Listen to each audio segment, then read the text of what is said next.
Hello, listeners. This is Lupe. Wanted to let you know that this is the first of a two-part episode discussion with Ernesto Gomez.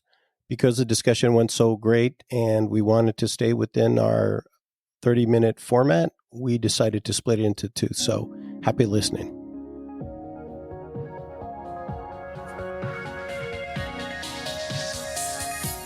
Hello, everybody. This is Steve McKeon.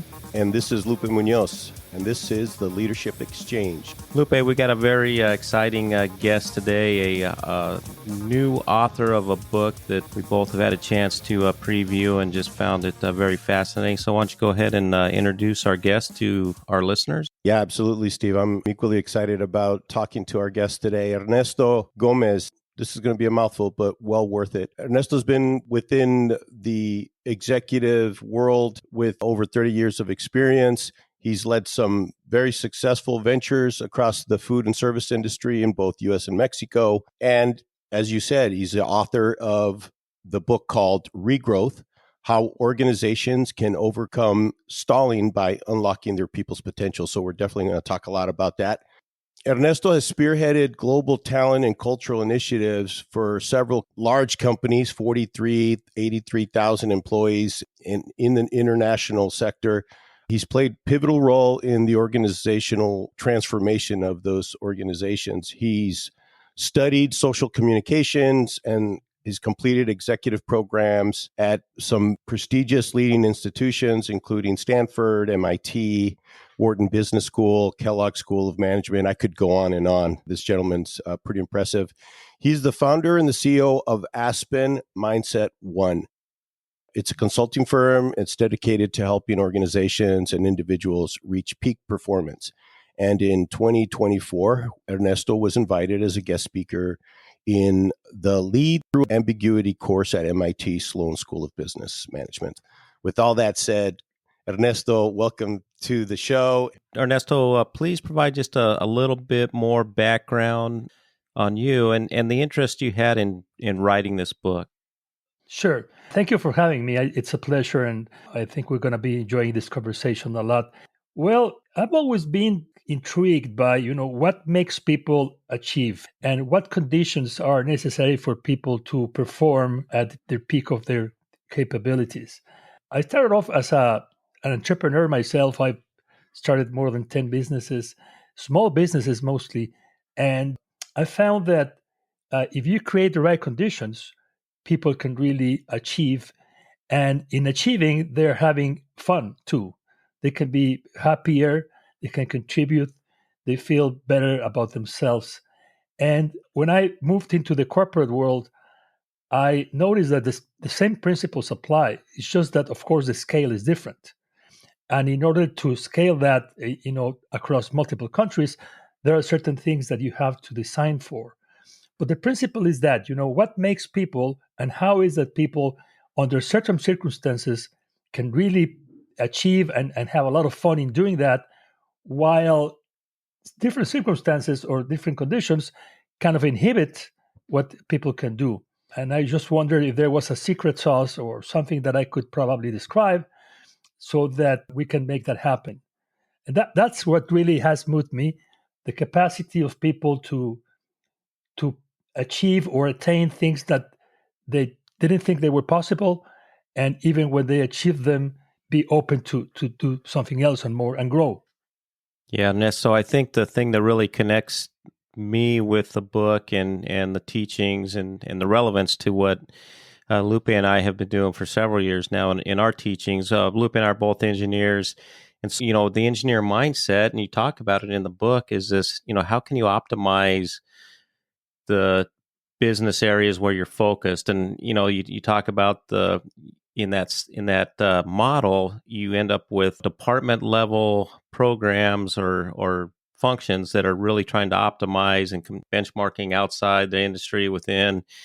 And it doesn't always lead to growth and maybe some sustainability. So one of the, I guess, early on lessons that I had from a really good mentor was what you talk about in the book on the other system that you need to think about, the people side. Lupe and I describe it as creating that environment for the culture, right? The teams to work and thrive. And, you spend quite a bit of time in the book, especially towards the tail end, putting your model together. So I want to go back and talk about that piece. But from your perspective, I know in the start of your career, because you shared this with us when we first met, you really had that focus on optimizing the small businesses you started, or helping larger companies, the international companies, optimize those businesses. And there's value in that too. And so maybe talk a little bit about that, and then we'll kind of move into the relevance of the culture aspect that you talk about in the book. Yeah, typically in organizations, it's hard to see the whole picture all the time, right? Because you belong to a certain team, you belong to a certain department, and you have a certain, KPIs, the things that you have to do, and that is fine. And sometimes, in order to do your job better, you start, optimizing. But paradoxically, when you optimize the part, sometimes you can suboptimize the whole, because you create like pockets, right? Where people start to compete, people start to look only on their turf, and I want to get my numbers right, and I don't care if somebody gets their numbers or not. So it is paradoxical, because the more you get into, just focus on your piece, the higher is the probability that the whole system may not work as well. So this is a vision of companies that we have had for many years now. A company is a machine. I have to optimize the parts, very well oiled, perfectly set to function efficiently and effectively. There is another view, right? That the company is not really a machine, but since it's made out of people, it's like a living organism, right? If you go to your office or to your plant at night, when the lights are off, what you see is just tools. What you see is just assets, and the company is not there. The company starts, 8 a.m. in the morning when you arrive and you see people. That's the company, the teams, the people that make the company alive. So I was wondering, well, if this is true, what kind of a system would you need to make or align all these people, to work together in a way that is worthwhile for the company and for them as well? This view of a living organism is what prompted to say, well, even for adaptation, when things change, and nowadays, you go out and see new products and new things all the time. If you're really set to optimize a part of the machine, again, paradoxically, you probably are making that harder to change, just because it's so well, configured and set. And I think the name of the game for this coming 5 years is adaptability. Because if you don't adapt to the new things that are coming your way all the time, well, you're going to have a problem. And the truth about business is that the better you are at performing in today's business, and the more set you are in delivering, the products and services you deliver today, would make it harder for you to change and become something different when needed. So that bandwidth that you have to play in organizations is difficult, because you need, of course, efficiency, you need productivity, but at the same time, you have to think about flexibility. And that's why I use this metaphor of living organisms. And if you start to think about organization that way, you may start saying, well, I think it would be a good idea to leave some room here, a little bit slack here and there. Budgets may not be as tight. You probably can play a little bit more with certain ideas that are, unforeseen or unexpected, and also allow people more room to imagine, to play, to create, to contribute, and not just, day in and day out a set of activities that are probably fixed, instead of, a little bit more open. And I really think that the world we live in right now, it's really, I mean, they always say, right, well, the world is changing and it's unpredictable. Think about the last 5 years: COVID, supply chain just a mess, all these weather challenges, the war in Ukraine, everything is happening at the same time. And I don't think that the next 5 years are going to be easier. So as a company, even if you're a small company, you say, well, sure, I need to deliver today, but I need to create the conditions for my people to adapt when required. It has been a long answer to a very specific question, but that's the way I see it. I mean, this mental model about the organization being a machine can get you to a place where you may not be as flexible and malleable as you should. No, I agree, Ernesto. I think that the analogy of a human organism or any organism is more accurate because it also implies more so, I think, than a machine that organism needs to be nurtured.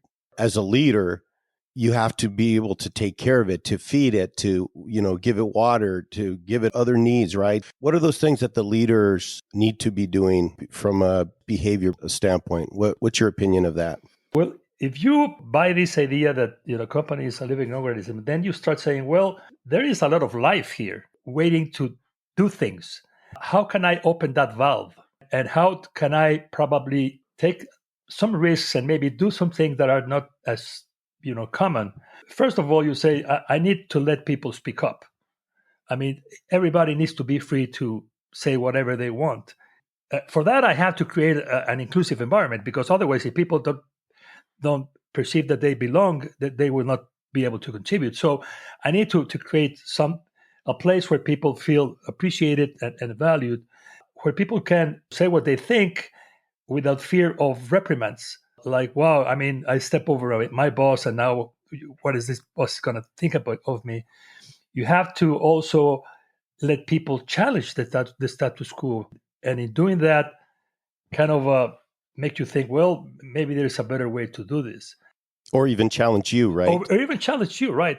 The thing about the companies these days is that you have to have small egos, because big egos, back in the day, when you have all these larger than life leaders like, Lee Iacocca, those things, they were always right. I mean, they were the visionaries. They were the guys who say, this is the way. Today, it's more balanced. I mean, you have to have direction, but you have to let people participate more in doing that, in contributing. At some point in time, you have to make decisions. And even if you open up this is a place for people to feel safe and speak, as a leader, as a boss, you need to say, well, no, this is the way we're going to take, because otherwise you get lost in, opinions. But you don't arrive to the decision without considering options. And for that, you have to let your teams, speak. The very basic unit of any company is the team. Not even the individual. The team is the very basic unit. So if you nurture that team and allow that team, to have some air, to breathe, to contribute, the effect is going to multiply and it will be exponential. You brought up a subject that I wanted definitely to touch on, and that's, you talk about recruiting the right talent within the organization, and it's a lot of times easy for companies to look at kind of a reverse order of attributes the person should have in order, because you're looking for things that you think are going to really drive activity and improve the organization. You want to talk a little bit about that, because I think we've all probably experienced that as we've hired people that we think are really the right fit, but recognize, what, we should have checked a couple other things first. And what would those things be in your mind? Well, let me tell you, first of all, talent density, what I call in the book talent density, it's the fact that you have to have the best talent you can afford on the key positions of your company. You don't have to have it for every position the top talent there is in the world, because it is impossible to, quite frankly, to have that for a normal and average company.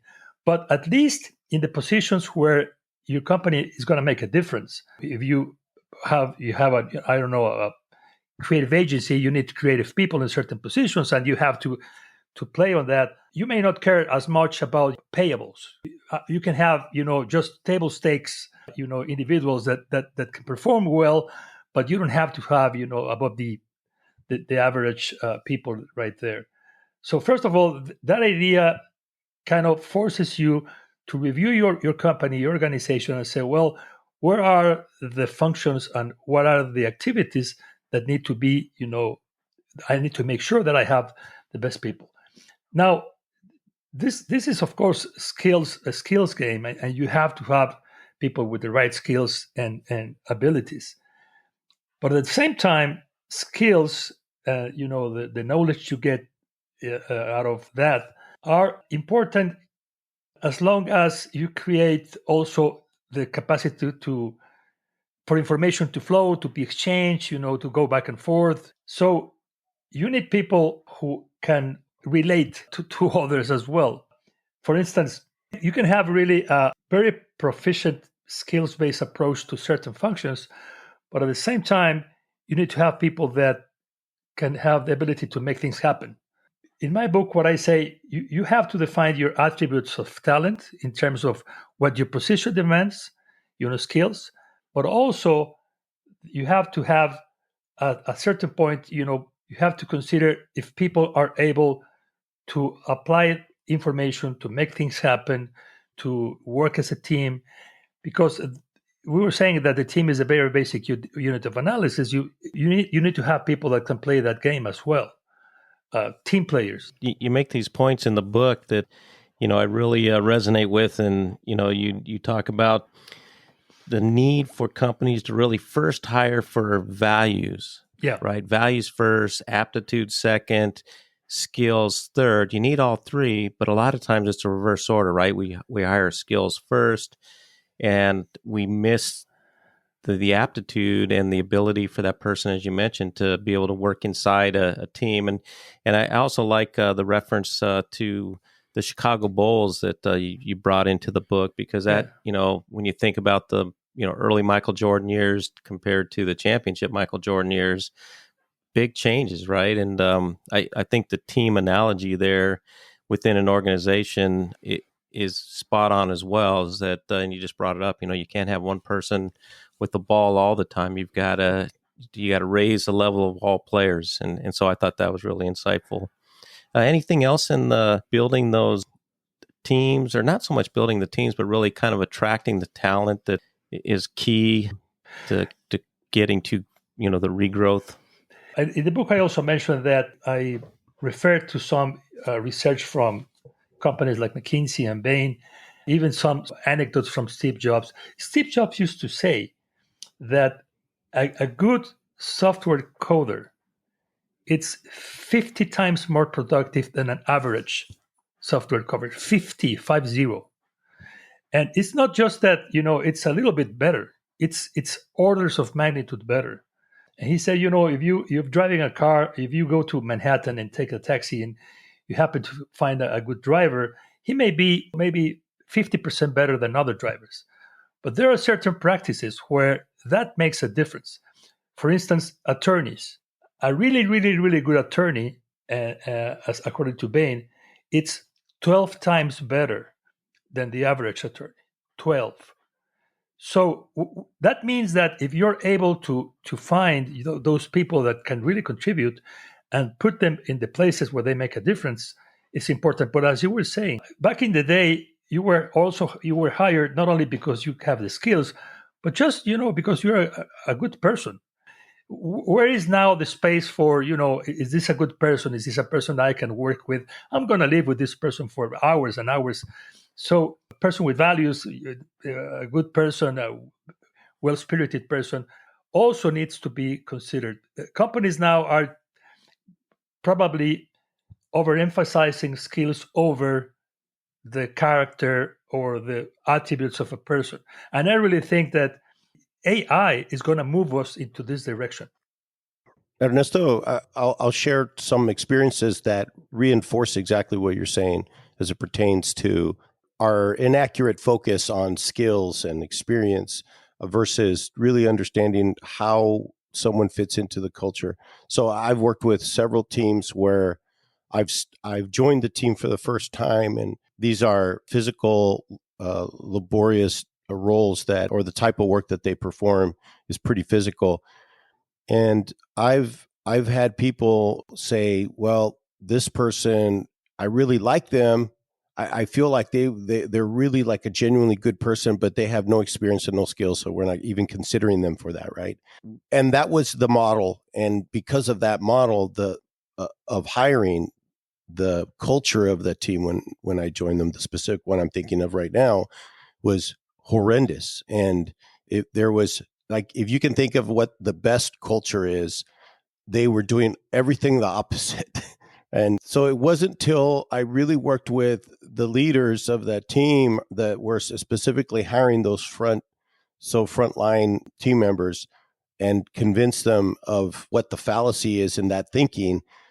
Did we really start to turn the culture around, if you will? And now those same individuals will tell you that I would rather get someone that has no experience and is the right type of person, because we can teach them everything that we do. It's not like we're doing, astrophysics here. And as long as they're a genuinely good person that fits all the things that we see in a good culture behaviors, then we can teach them the rest. Yeah, they say that sometimes you have to hire for attitude instead of aptitude, right? Uh, Attitude really, it's the engine that moves you. I'm going to speak for myself. I've been given lots of opportunities in my life in different positions without really having the skills, to begin with. But somebody saw that I may be able to deliver just because I was very committed and I just wanted, really, really hard to make things happen. And along the way, I made mistakes, yes, but then of course you learn, and there is a balance, right? There are certain positions where you really need to have people, for instance, safety. You, you need to have people that know what they are doing in terms of, but but but then again, that has to be combined with this other element, more humanistic, which also plays along very well with this idea of the company being, living organisms, because that kind of aligns to, well, we're going to be adaptable, and we need to improve gradually and constantly. Going back to Steve's comment about Michael Jordan, in the early Michael Jordan, the idea was just give the ball to Michael and he will figure it out, right? So all the team was playing for Michael. And what happened is that the other teams figured that out and start blocking Michael. And they were, now Michael was not, the sole engine of the team. And then they realized, well, what if we make also Michael play for the team and reverse that? And that's how Chicago Bulls started winning championships. That's a metaphor of organizations as well. Sometimes I don't like to use the name or the word leader, because the idea of a leader really puts the light into the person, or just a singular individual, that I'm the leader, or this person is a leader. And I really like to use more like this idea of leader/steward, where you can steward teams, and you can really put the light and the accent into how can I work with this team to make sure that the team delivers, and it's just not the function of a single person, but really how that person allows the team to flourish. So in the book, I also use that term very often, stewardship, because I really believe that in today's world, it's important to give more credit to those that are followers, instead of just put the shine on the Yeah, leader. that's a great point. One of the things that touches on this topic around who we hire and making sure that they fit the culture, I was kind of reflecting on one of the images that you talk about as it pertains to companies is sort of the bullseye, Yeah. where you say, hey, these are sort of like three big things that need to exist, and one of them is concepts on the outside, and then you work your way into the next ring is capabilities, but then dead center is culture. And it feels sometimes that more often than not now, that bullseye is what's getting underestimated or undervalued as far as companies' focus or people's focus, leaders' focus. Is that your interpretation of what's happening as well? And part of your message is that, hey, we really got to put it front and center on at that bullseye location. I learned that. First of all, I took this idea from Satya Nadella's book Refresh, where he refers a conversation with Steve Ballmer in the days where Microsoft changed, the focus. I'm going to talk about that in a moment. But I was guilty as charged, where I got into the company and I just wanted to deliver, to please my customers, have fantastic products, exceed their expectations, and that's it. And then you collect your bonus and you're happy. Well, the truth is that yes, I mean, you judge companies by the services and products they provide. Of course, I mean, that's why you are willing to buy a certain product or service, and that's what touches people. The products and services is what touches customers. In order for that to happen, the company has to have capabilities. They have to deliver on time. They have to deliver with the quality, and all these things that we know that are important. The brand, everything. So you have the products on the outside, and then those are a function of the capabilities. And that's where most people stop. Say, you know what? I just want to build great capabilities, great products, and that's it. Truth is that the software that makes those capabilities work is people-centered, people-oriented. And you need to have the right culture for this idea to flow. Because when the time comes that you have to change your products and change your capabilities, if you don't have the right culture, the culture is going to choke the whole effort. Just because, this is not the way we do things here. Oh, no, that failed. I tried that and it doesn't work. There are a lot of stuck switches that we all have. And that attitude inside the company is what makes difficult to adapt. So you have to change the product, you have to change the capability. And the paradox is this. The better you are creating strong capabilities to deliver, the more difficult it will be down the road to change them. Because you're stuck playing a game where you feel really, really comfortable.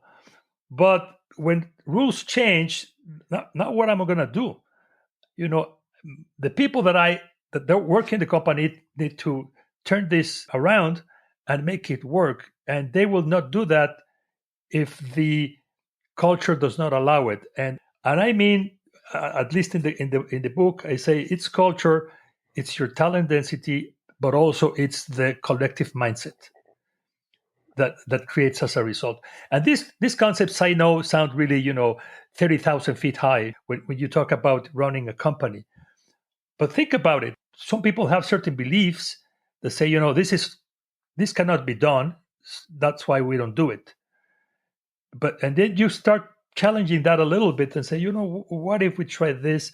What if we change our belief? And maybe the thing that you thought it was impossible becomes possible.